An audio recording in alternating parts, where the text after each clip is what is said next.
40,000 پہ اعتراض ہے نا، تمہیں 60 پہ اعتراض ہے، تمہیں 30 پہ اعتراض ہے، بیٹے 8 دن میرے ساتھ رہ لے، چھٹی کا دودھ یاد نہ آ جائے تو پھر بات کرنا۔ تو اپنے لیے کماتا ہے، خدا کی قسم ہم حضور کی امت کے لیے کمایا کر۔ بے شک بے شک۔ لاک ڈاؤن ہو گیا تھا، لاک ڈاؤن ہوا تھا نا پیچھے، تو ایسا لگ رہا تھا سارا لاک ڈاؤن کا اثر کسانوں پہ ہی پڑ گیا۔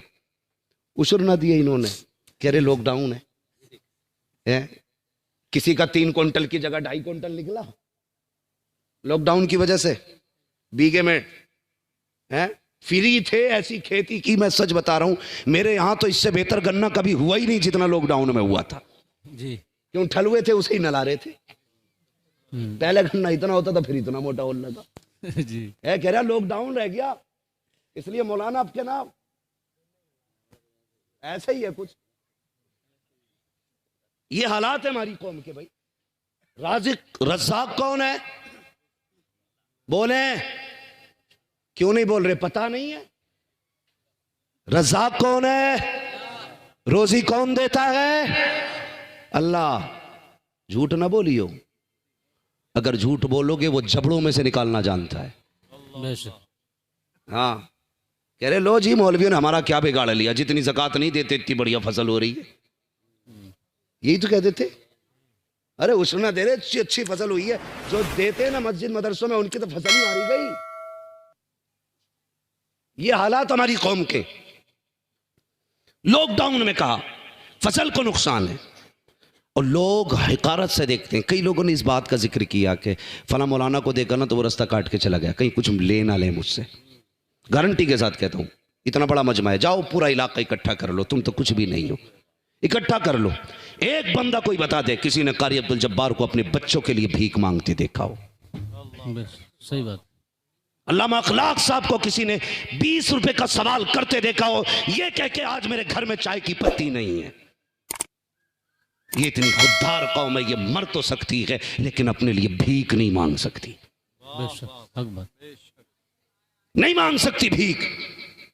ورنہ دھرنا دینا نیتاؤں سے ہی تھوڑی آوے، مولویوں سے تو آوے ہے۔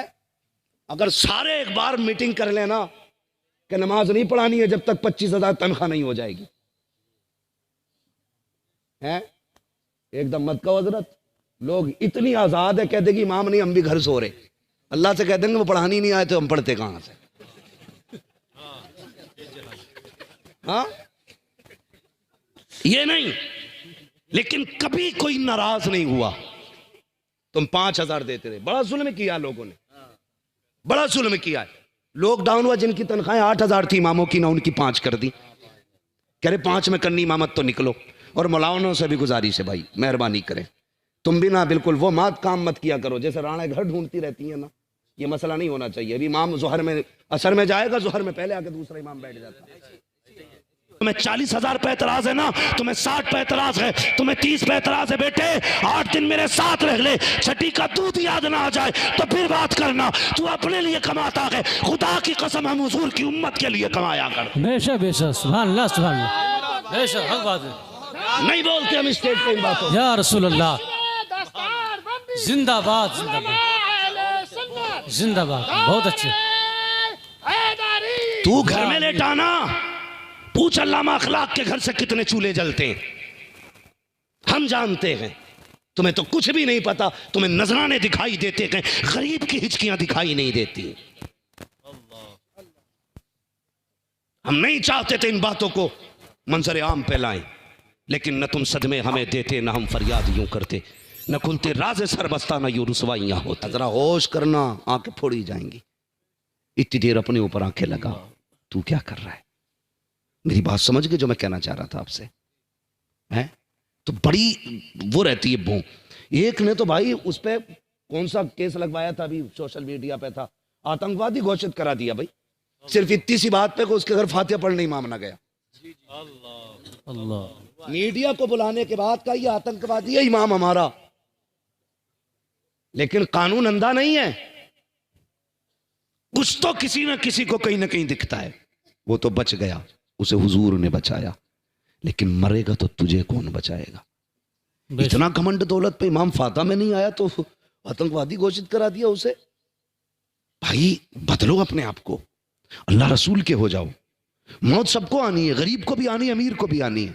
مجھے بتاؤ کسی امیر کی قبر میں سونے کی اینٹیں لگتی ہو، کسی غریب کی قبر میں اگر مٹی کی جگہ گارا ڈالا جاتا ہو؟ نہیں ہے نا، سب کو ایک ہی جگہ سونا ہے، ایک ہی ٹھکانہ ہے۔ تو پھر آج لے ان کی پناہ، آج مدد مانگ ان سے، کل نہ مانیں گے قیامت میں اگر مان گیا۔ تو یہ گھمنڈ دکھاتے نا قاری صاحب لوگ کہ پیسہ مجھ پہ، تو یہ گھمنڈ نہ کیا کر۔ دولت کا مالک بھی اللہ ہے، عزت کا مالک بھی اللہ ہے، زندگی کا مالک بھی اللہ ہے۔ تیرے دروازے پہ کوئی مانگنے والا آیا کر تو شکر ادا کیا کر، سوچا کر یہ بھی تو ہو سکتا تھا خدا اس کے جیسا تجھے بنا دیتا اور تیرے جیسا اسے بنا لیتا۔ شکر ادا کر کہ تجھے دینے والا بنایا ہے، لینے والا نہیں بنایا۔ بے شک یہ سوچ کے زیادہ دیا کرو۔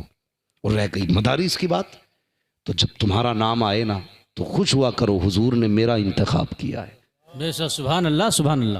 حضور نے میرا انتخاب کیا ہے۔ لیکن کہتا نہیں جی ابھی مارکیٹ میں ہوں، تھوڑا سا حساب بنا رہا ہوں، کل فون کرنا۔ کل فون آتا ہے، پھر خبر آتی ہے نہیں نہیں ٹھہر جائیے، ابھی حساب نہیں لگایا، پرسوں فون کیجئے۔ یہ مولوی ہے تیرے باپ کا نوکر نقیق ہے، یہ اپنے لیے بھیک نہیں مانگ رہا ہے، اگر یہ ہاتھ پھیلا رہا ہے تو مصطفیٰ کے لیے پھیلا رہا ہے، اپنے نبی کے لیے پھیلا رہا ہے، اپنے دین کے لیے پھیلا رہا ہے۔ جب تو گھمنڈ دولت کا کسی مولوی اور قرآن والے کو دکھاتا ہے تو رب کہتا ہوش کر، گھمنڈ کا سریا نکال گلے سے، ورنہ اتنا ذلیل کروں گا کوئی عزت دینے والا نہیں ہوگا۔ میں نے دیکھا کہ دولت والوں کو، اگر نہ دیکھا ہو تم بھی دیکھ لینا، آئی سی یو میں پڑے گئے جن کے آگے پیچھے نوکر ہوتے تھے، آج ان کے مشینیں لگی ہیں، سانس نہیں آ رہے ہیں، لوگ سیب لے کے جا رہے ہیں، جوس لے کر کے جا رہے ہیں، لیکن یہ پی نہیں سکتے ہیں، کھا نہیں سکتے ہیں۔ لیکن جاؤ کبھی امیروں کو دیکھنا جو آئی سی یو میں بھرتی ہیں، ادھر سے آنسو ٹپک رہے ہیں، کبھی ادھر سے آنسو ٹپک رہے ہیں۔ مجھے بتا تو سکی یہ کیوں رو رہا ہے؟ آج اسے کس چیز نے رلایا ہے؟ اسے گزرے دن یاد آتے ہیں، کہتا لوگوں میں نے سیب والوں سے پیار کیا، میں نے جوس والوں سے پیار کیا، کاش میں نے قرآن والوں سے پیار کیا ہوتا، کاش میں نے دین والوں سے پیار کیا ہوتا۔ اگر میں نے قرآن والوں سے پیار کیا ہوتا، تم پھل لا رہے ہو میرے کسی کام کے نہیں ہے، جوس لا رہے ہو میرا کسی کام کا نہیں ہے، کاش میں نے کسی قرآن کے قاری سے پیار کیا ہوتا تو کوئی یاسین لے کے آ جاتا، کوئی سورہ رحمان لے کے آ جاتا، کوئی سورہ ملک لے کے آ جاتا، کوئی سورہ فاتحہ لے کے آ جاتا۔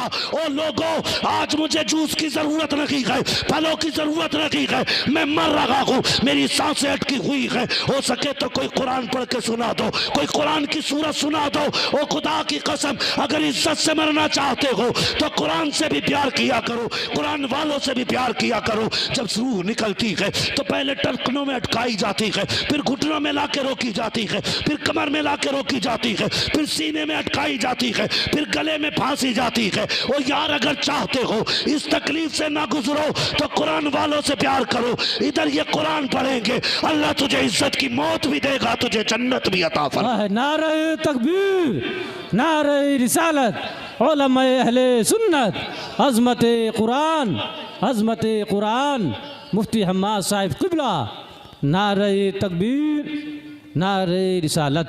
سبحان اللہ سبحان اللہ۔ تھکے تو نہیں ابھی بھائی؟ کتنے لوگ اپنے ماں باپ سے پیار کرتے ہیں؟ ہاں چاہے گالی بک کے آئے ہوں سب ہاتھ سارے ہی اٹھا دیتے ہیں۔ میرے بھائی ہماری قوم کا بھی عجب رویہ ہے، برا نہ مانیے گا، میں آئی نہ ہوں دکھاؤں گا داغ چہرے کے، جسے خراب لگے سامنے سے ہٹ جائے۔ بہت غور سے میری بات سنیں، ہماری قوم نہ بھیڑ کی چال چلتی ہے، جدھر کو ایک چلے گا ادھر کو سبھی چل دیتے۔ اس کا نتیجہ جاؤ مسجدوں کی الماریاں چیک کرو، اتنی پیٹیاں رکھی ہیں مسجد میں، اتنی پیٹیاں رکھی ہیں حضرت کہ جگہ نہیں رہی، مسلح تک آ گئی سرک سرک کے۔ ہاں جی ابا مرے سیدھا مارکیٹ جاتا، پیٹی کا ہدیہ کرے گا، اس پہ لکھ دے گا ابا کا نام ڈالیے۔ کیوں بھائی؟ کہ ابا کا نام کا قرآن دے رہے ہیں، ابا بخشے جائیں گے۔ پوچھو ان علماء سے، رکھے رکھے قرآن سے ثواب ملے گا یا اسے کوئی پڑھے گا تب ثواب ملے گا؟ اتنی پیٹیاں ہو گئیں کہ پارے گھن گئے رکھے رکھے۔ جی یہ سنا ہم نے، آپ نے بھی پڑھا ہے ہم لوگوں نے، اور آپ نے بار بار سنا ہوگا قیامت میں قرآن شفاعت کرے گا، جی کہے گا یا رب یہ مجھے پڑھتا تھا، اسے بخش دے، یہ مجھے چومتا تھا، مجھے بخش دے۔ جو قرآن قیامت میں یہ صلاحیت رکھتا ہے کہ ہماری شفاعت کرے، ہمیں جانتا ہے کون ہمیں پڑھتا ہے، تو کیا اسے یہ خبر نہیں ہوگی کون نہیں پڑھتا ہے؟ ہیں رکھ کے گھن گئے. ابا مرا سیدھا بیٹا پیٹی لینے, ابا مرا بیٹا سیدھا پیٹی لینے. بھائی صرف پیٹی لینے جاتے ہو؟ ابا ہی بخشوانا چاہتے نا تو ضروری ہے پیٹی لاؤ, کبھی مدرسے بھی آ جایا کرو. بے شک بے شک. جی سبحان اللہ. علامہ صاحب سے کہو کہ ذرا وہ بچے دکھاؤ جن بچوں میں غریبی ہے, سردی ہے, لیکن بدن پہ کپڑے پرانے ہیں اور وہ بھی ٹھنڈے ہیں. ان بچوں کو گرم کپڑے خریدوا دو.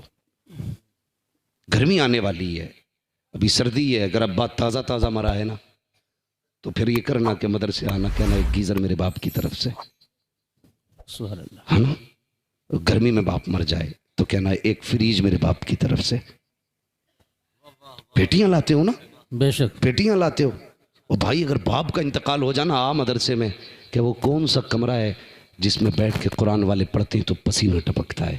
میرا باپ کا انتقال ہوا ہے, ایک اے سی میری طرف سے ہو جائے, ایک کولر میری طرف سے ہو جائے. گارنٹی کے ساتھ کہتا ہوں, کوئی نہیں پتا کہ صاحب کہاں موت آ جائے. میں اکثر کہتا ہوں اجالے اپنی یادوں کے ہمارے ساتھ رہنے دو, نہ جانے کس گلی میں زندگی کی شام ہو جائے. موت کا کچھ پتہ نہیں ہے, نہیں جانتے ہو. جاؤ کبھی قبرستان جا کے دیکھو, کتنی قبریں بیٹھ گئی, ان پہ کوئی پھول تو پھول مٹی ڈالنے والے نہیں ہیں. کتنی قبروں کے کفن نظر آ رہے ہیں, کتنی قبروں میں ہڈیاں نظر آ رہی ہیں. آج کوئی مٹی ڈال کر کے ہڈیوں کو چھپانے والا نہیں ہے. ہاں صاحب یہ انتظام کرو اور یہ کوشش کرو اور یہ انتظار کرو, ایک دن تمہیں بھی موت آنی ہے.